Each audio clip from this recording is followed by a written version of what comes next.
Et ce matin, nous sommes avec le président de la commission cybersécurité du cluster OpenNC. Bonjour Laurent Rivaton. Bonjour. Merci d'être avec nous ce matin alors que Lagoon a connu le week-end dernier une attaque d'ampleur. C'est ainsi que l'a qualifié en tout cas son directeur général.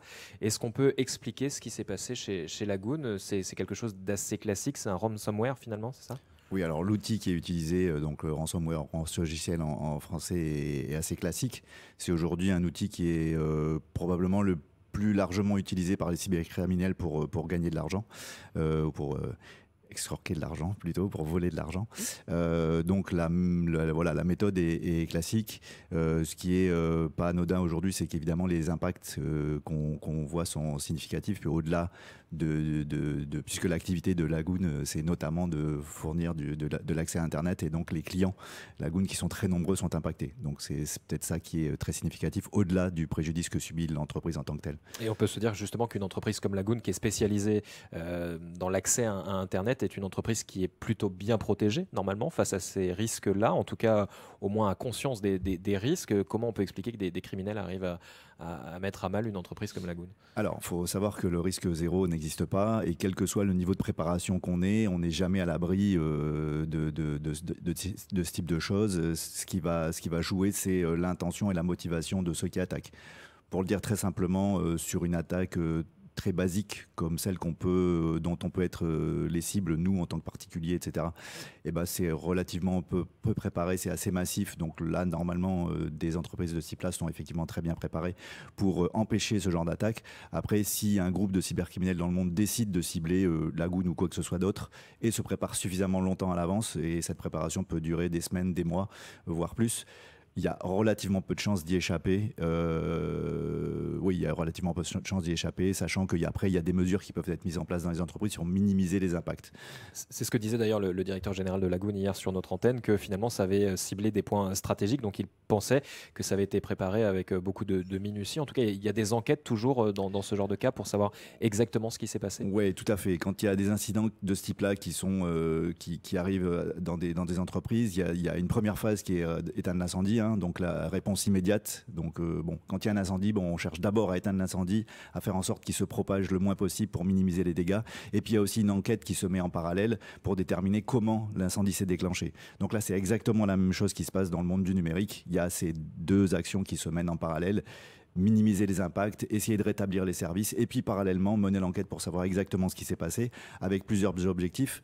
Un objectif d'ordre judiciaire, hein, la plainte, essayer de trouver qui a fait quoi, et éventuellement punir les coupables. Et puis aussi une partie prévention du risque, puisque d'une catastrophe, quand une catastrophe comme ça arrive, quand on arrive à la décortiquer, à savoir exactement ce qui s'est passé, bah forcément, on peut mieux se préparer pour les fois suivantes qui forcément arriveront de toute façon. C'est un secteur stratégique. Il y a donc les autorités locales, mais aussi nationales, qui s'intéressent au sujet et à cette attaque. Oui, alors il y a une agence qui s'appelle l'ANSSI, l'Agence nationale pour la sécurité des systèmes d'information, qui est nationale, qui est rattachée au Premier ministre, je crois. Mais qu'importe, donc un organisme national qui s'occupe de tout ce qui est cybersécurité.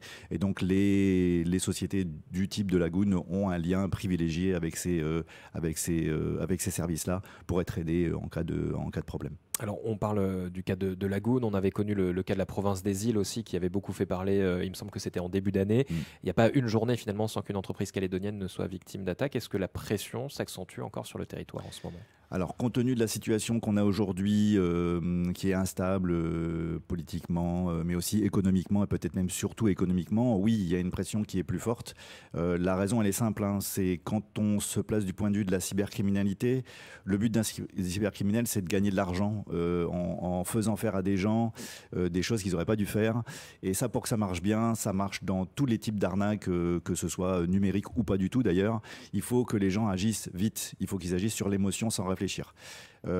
Compte tenu de la situation actuelle, il y a, je pense, beaucoup de gens, enfin, on est tous déstabilisés dans nos habitudes. On a tous des inquiétudes, on subit peut-être des pertes d'ordre financier parce qu'on a moins d'activité professionnelle, ou on a perdu notre boulot. Et donc, on est un peu tous sur les dents, et on a tendance à surréagir dans ce contexte instable, de sorte qu'on va plus facilement réagir sur l'émotion. Et donc, ça crée un terrain très favorable à ce type d'attaque. Donc, c'est normal qu'il y ait une sursollicitation du territoire sur une pression augmentée du territoire sur ce genre de choses. C'est enfin, normal.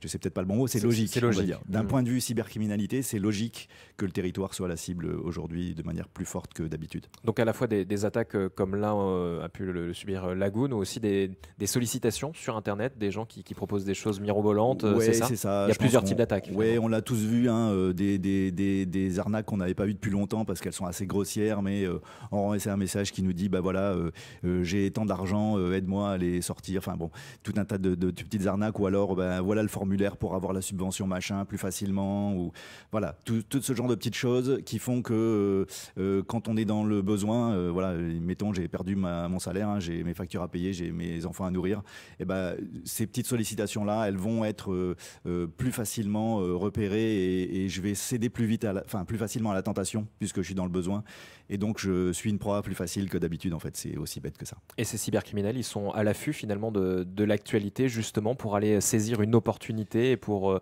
aller escroquer des gens. Eh bien oui, puisque aujourd'hui l'information se diffuse largement partout dans le monde grâce au numérique, hein, et tant mieux d'ailleurs. Eh bien, les cybercriminels sont des professionnels qui font bien leur métier. Alors ça paraît bizarre de dire ça, mais ce sont des pros, et donc ils font leur travail de repérage et de veille sur les zones qui peuvent être favorables, plus ou moins favorables à ce type d'attaque. Et évidemment, comme ça se sait que le contexte calédonien est connu, eh bien forcément ça intéresse, quoi.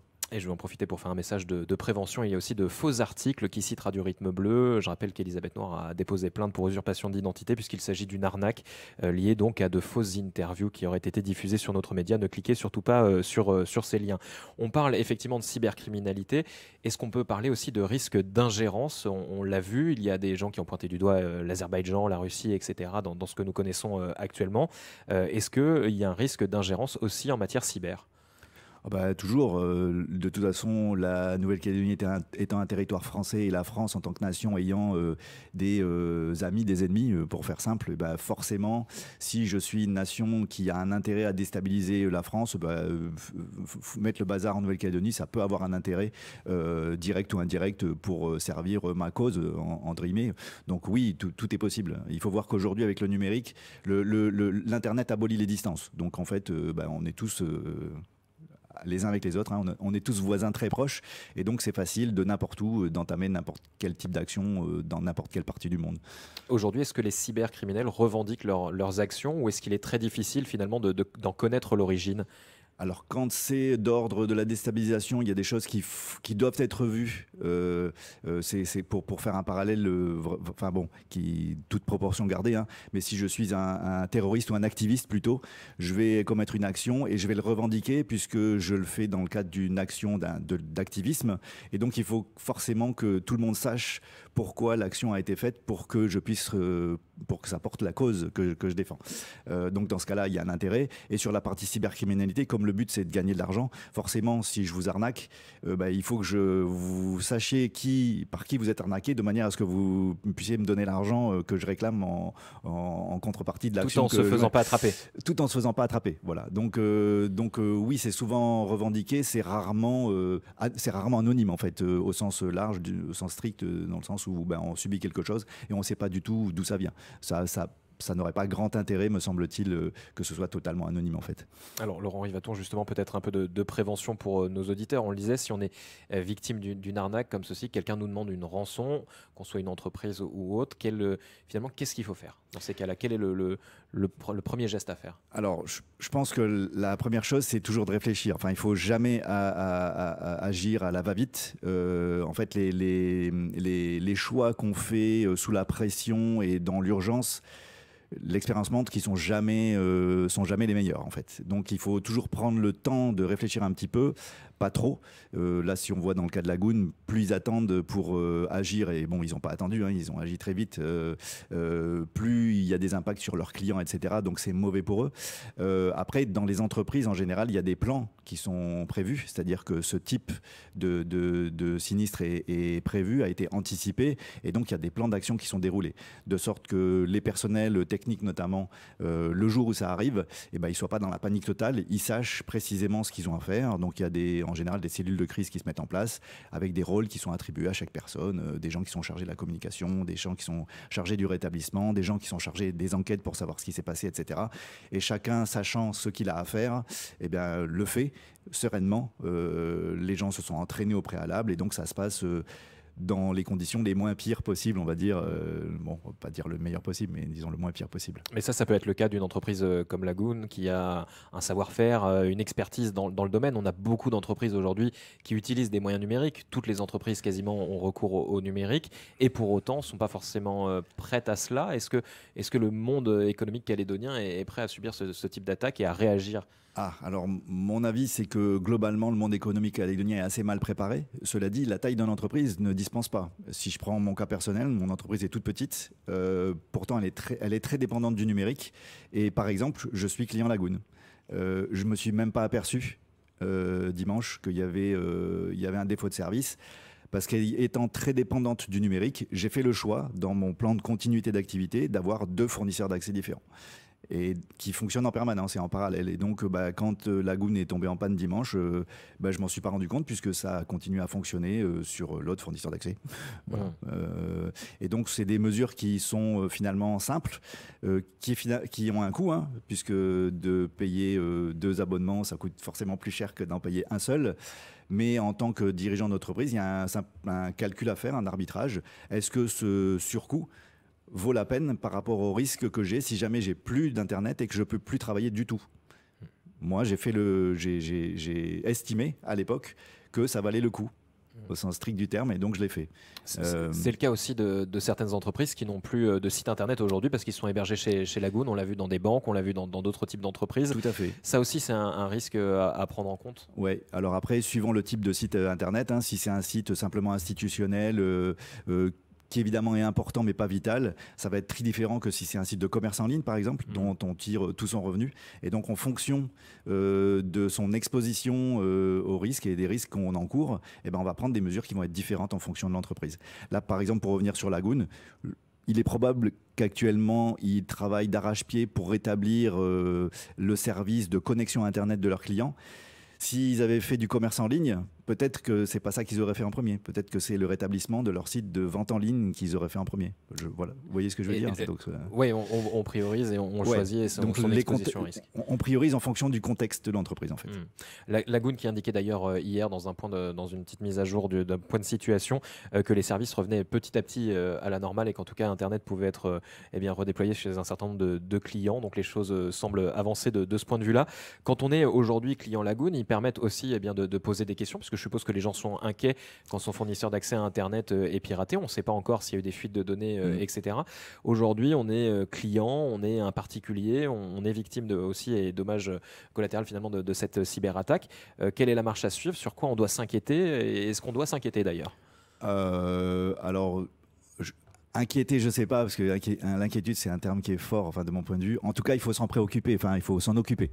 Là, typiquement, quand on regarde les schémas classiques d'attaque par ransomware, il y a toujours plusieurs parties. Il y a la partie prise en otage des données par chiffrement et demande de rançon, donc c'est la première partie. Et aujourd'hui, dans quasiment tous les cas d'attaque par ransomware, il y a aussi une capture de données, c'est-à-dire que les cybercriminels, avant de bloquer les données, les récupèrent de manière à pouvoir aussi demander des rançons pour pas publier, etc. Et donc il y a un risque très fort de fuite de données. D'ailleurs, je suis quasiment certain que Lagoon a fait la démarche de déclaration auprès de la CNIL, puisque c'est une obligation dans le cadre du RGPD, etc., de déclarer ce genre de choses. Et donc il y a une précaution que moi en tant que client je peux prendre, c'est les mots de passe que j'utilise pour mes connexions chez Lagoon, les changer. Surtout si j'utilise les mêmes mots de passe pour d'autres accès, ce qui souvent arrive encore aujourd'hui, bien que ce soit pas une bonne pratique, mais ça arrive souvent. Et donc les changer, ça coûte pas grand chose. Et puis si jamais il y a vraiment une fuite de données, si jamais il y a des cybercriminels qui se sont emparés de mon mot de passe que j'utilise chez Lagoon, en fait le cybercriminel ne pourra pas l'utiliser pour d'autres de mes accès. Donc c'est une précaution toute bête qui coûte pas grand chose et qui peut éviter le pire. Donc finalement, s'ils ont pris des données, c'est essentiellement son mot de passe pour son espace client sur le site du fournisseur, quoi. En fait, on n'en sait rien. Oui. Mais ça peut être aussi de la donnée personnelle. Voilà, ça peut être tout un tas de choses. Il y a une enquête qui dira qu'est-ce qui a potentiellement été récupéré, hein. Donc ça va prendre du temps, parce qu'une enquête, ça prend toujours du temps, c'est compliqué, c'est fastidieux. Donc il faut pas du tout que les gens s'attendent à ce que demain matin, il y ait un résultat de l'enquête exhaustif sur qu'est-ce qui a été fait exactement, etc. Déjà, Lagoon souhaitera peut-être pas communiquer sur certains détails, etc. Et c'est tout à fait son droit en tant que victime. Il faut rappeler que l'entreprise est victime, donc il faut vraiment être respectueux de ce que l'entreprise veut dire par rapport à ce qu'elle a subi. Donc on ne saura pas forcément tout ce qui s'est passé, mais il y a des précautions qu'on peut prendre, puisque à partir du moment où il y a un doute, et à partir du moment où il y a un risque pour moi, mettons que le mot de passe que j'utilise chez Lagoon, ce soit le même que celui que j'utilise sur l'accès à mon compte en banque, par exemple, on voit que tout de suite, là, il y a un risque. Si jamais il est divulgué, il y a un risque fort pour moi. Il y a un risque fort pour moi, je change le mot de passe de ma banque et le problème est résolu. C'est le premier réflexe à avoir, finalement. Et ça coûte pas cher. Enfin, voilà. Vous voyez, en termes de risque, il y a un risque élevé et il y a une contre-mesure pour ce risque qui est pas cher et facile à mettre en œuvre. Donc, voilà, autant le faire. Tout simplement. Ouais. Et se tenir informé aussi, parce Bien que sûr. c'est vrai que Lagoon communique notamment sur sa page Facebook Bien avec sûr, des points bien sûr. réguliers. Bien sûr. Ça, c'est important aussi de savoir où ils en sont pour que ce qui m'arrive, je sache si c'est lié à l'incident ou si c'est autre chose.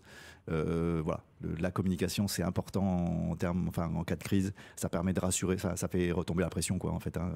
Ça évite que les gens spéculent et fantasment sur tout un tas de choses. Eh bien, merci beaucoup, Laurent Rivaton, d'avoir été avec nous ce matin. Avec plaisir.